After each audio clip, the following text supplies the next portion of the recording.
In the medieval era, there were walking, strolling minstrels. And in France, they were called Trouvères.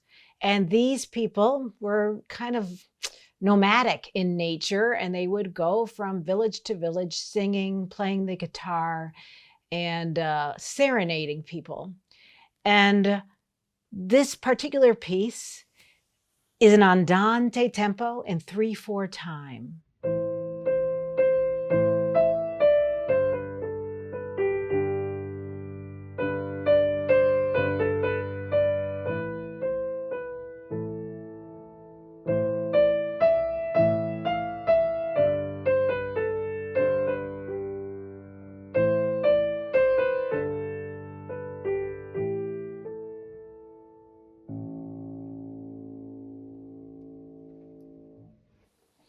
So it's not often that our piano students get to listen to something that was so many years old, or that is so many years old.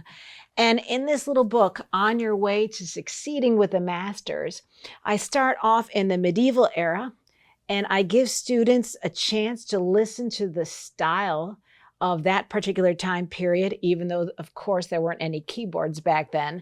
Then the Renaissance era, then the Baroque, Classical, Romantic, and 20th, 21st centuries.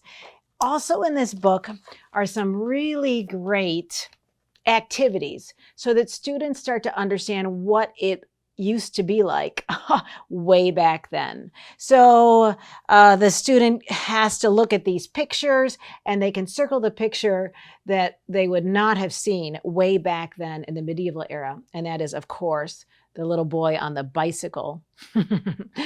And then there's some interesting facts about the medieval era. And in this particular page, I talk about the idea that note heads were actually square and not circular.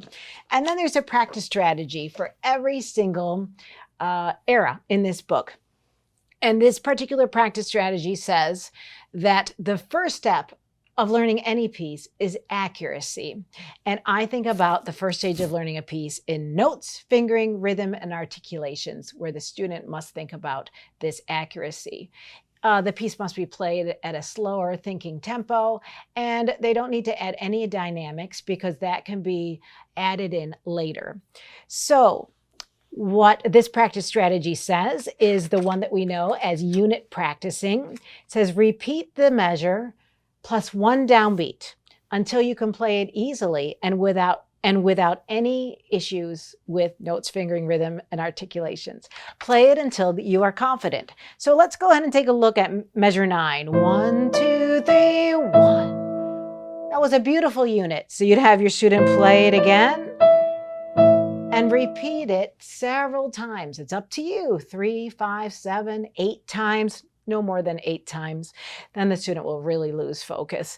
And then go ahead and start that unit in another place. 1, 2, 3. That one is more challenging because both hands have to move to lower notes. And that is how unit practicing works. This is the way to get students to play confidently, accurately, and to be able to play the piece faster as the student learns the piece. So now that was unit practicing. And now I'd like to talk to you about another great practice strategy called chain linking. And you can certainly go into the next link and look at it and see me teach it. And again, this wonderful book is On Your Way to Succeeding with the Masters.